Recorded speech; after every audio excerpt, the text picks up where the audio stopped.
গ্রামের আঙিনা থেকে শুরু করলে ছোট ছোট কচু গাছের পাতায় ভেজা সবুজে মন ভরে যায়। সেই কচুর শাক কিন্তু রান্নাঘরে এলেই একেবারে অন্য রূপ নেয়। নমস্কার বন্ধুরা, শ্রাবণীস রান্নাঘরে সবাইকে স্বাগত জানাই। আজ মহালয়া, দেবীপক্ষের শুরু। এই শুভ দিনে আপনাদের জানাই আন্তরিক শুভেচ্ছা। আর এই মহালয়ার এই সুন্দর সকালে আমি নিয়ে এসেছি একটি ঘরোয়া রেসিপি, নিরামিষ কচুর শাক। এই মহালয়ার দিনে অনেকেই তর্পণ করেন, তাই অনেককেই নিরামিষ খান। তাই আজকে আমি ভাবলাম যে আপনাদের সঙ্গে এই নিরামিষ পদটা শেয়ার করি। খুব সহজ আর ভীষণ সুস্বাদু পদ। চলুন তাহলে শুরু করা যাক। প্রথমে কচু শাকগুলো আমি কেটে নিয়েছি। 2 ঝুড়ি, একটা ছোট ঝুড়ি একটা বড় ঝুড়ি কচুর শাক হয়েছে আমার।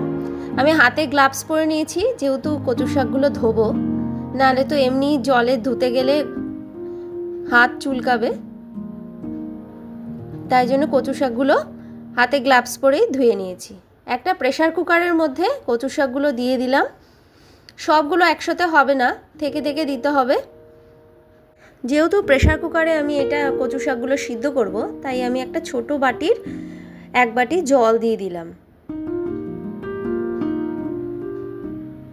আর 1 চামচের একটু বেশি লবণ দিয়ে দিলাম। সব কচুগুলো একসাথে দেয়া যাবে না, তাই জন্য আমি একটা থালা দিয়ে ঢেকে দিচ্ছি। কচুগুলো সিদ্ধ হতে থাকলে তখন নরম হয়ে যাবে কচুগুলো, তখন আবার উপর থেকে কচু দেয়া যাবে, তখন একটু কমে যাবে। এরকম বারবার করে দিয়ে দিয়ে কচু শাকগুলো দিয়ে দেবো প্রেসার কুকারের মধ্যে, দিয়ে 2টো সিটি দিয়ে ঝুড়িতে ঢেলে দেবো। কচুর শাকটা প্রেসার কুকারে সিদ্ধ করলে অনেক সময়টাও কমে যায়, আর কচু শাকটা ভালো সিদ্ধও হয়।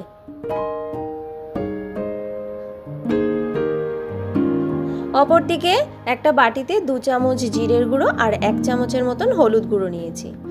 কড়াইতে সর্ষের তেল দিয়ে দিয়েছি। তেল দিয়ে 2টো তেজপাতা আর 1 চামচের মতন জিরে ফোড়ন দিয়ে দিয়েছি। জিরেটাকে ভালো করে নেড়ে নেব।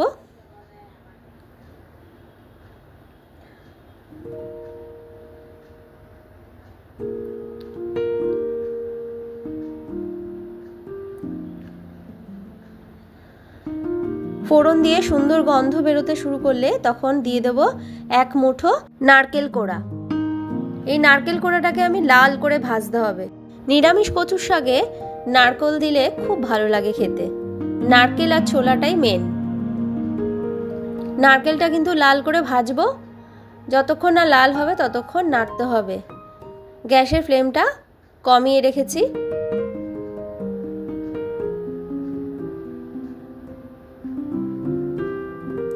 নারকেল কোড়াটা লাল করে ভাজা হয়ে গেছে। আমি 2 মুঠো ছোলাকে 3 ঘন্টা আগে ভিজিয়ে রেখেছিলাম। তারপরে ওই ছোলাগুলোকে প্রেসার কুকারে 4টে থেকে 5টা সিটি দিয়ে নরম করে নিয়েছি। সেই সিদ্ধ ছোলাটাকে এই নারকেল কোড়ার মধ্যে দিয়ে দিলাম। এই ছোলাটাকে কিন্তু অনেকটা সময় ধরেই ভাজতে হবে। গ্যাসের ফ্লেমটা কিন্তু হাইতে করে দেব না, মিডিয়াম হাইতে করা থাকবে। আর ছোলাটাকে অনবরত নাড়তে হবে নারকেলের সঙ্গে।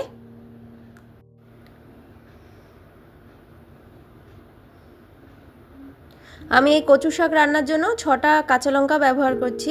ঝালটা আপনাদের যে যার মতন দিয়ে দেবেন। আমি এখানে 6টাই ব্যবহার করছি। একটু ঝাল, নুন, মিষ্টিটা সমান হলে কচু শাকটা খেতে ভালো হবে।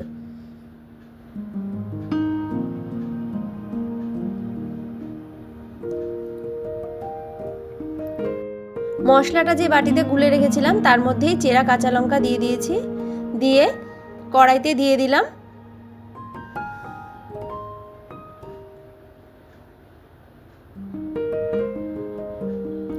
এবার মশলাটাকে ভালো করে কষাতে হবে।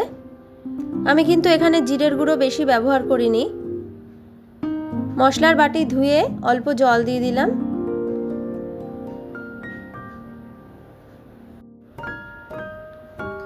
ভালো করে নাড়াচাড়া দিতে হবে। মশলাটা খুব ভালো করে কষাতে হবে। এই মশলার ভিতরে দিয়ে দিলাম পরিমাণ মতন লবণ।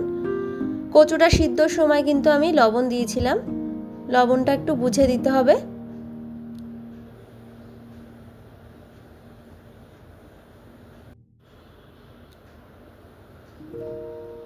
আর দিয়ে দেবো 2 চামচের মতন চিনি। নিরামিষ রান্নায় একটু চিনির ব্যবহার করলে স্বাদটা ব্যালেন্স হয়, খুব ভালোও লাগে খেতে। নারকেল আছে, একটু বুঝে দিতে হবে চিনিটা।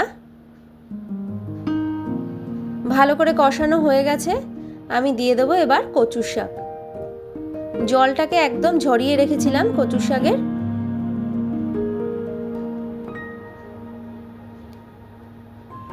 গ্যাসের আঁচটা কিন্তু আমি একটু কমিয়েই রেখেছি, বেশি বাড়াইনি, অল্প আছে। আস্তে আস্তে কচু শাকটা শুকাতে হবে।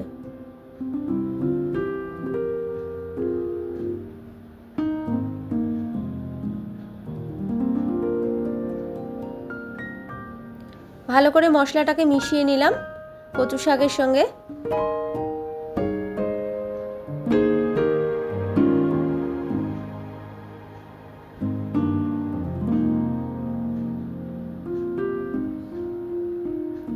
অনেকটাই শুকিয়ে গেছে কচু শাকের জল,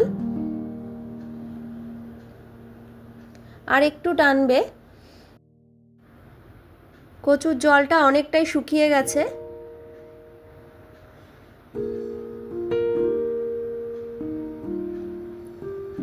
দেখুন একদম শুকিয়ে একটা ডোয়ের মতন তৈরি হচ্ছে। কচু শাকটা তৈরি হয়ে গেছে। দেখলেন বন্ধুরা, কত সহজে তৈরি হয়ে গেল নিরামিষ কচুর শাক। আশা করি আপনাদের ভালো লাগবে, আর অবশ্যই একবার রান্না করে দেখবেন। আজ মহালয়ার দিনে নূতন আলো, নূতন আনন্দে ভরে উঠুক আপনাদের জীবন। সবাইকে আবারও জানাই শুভ মহালয়ার আন্তরিক শুভেচ্ছা।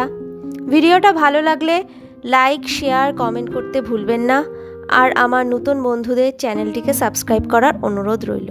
পাশে থাকা বেল আইকনটা অবশ্যই প্রেস করে দেবেন, যাতে আমি কোনো নতুন ভিডিও আপলোড করলে সবার আগে আপনাদের কাছে নোটিফিকেশন পৌঁছে যায়। সবাই ভালো থাকবেন, সুস্থ থাকবেন। আজকের মতন এইটুকুই। ধন্যবাদ।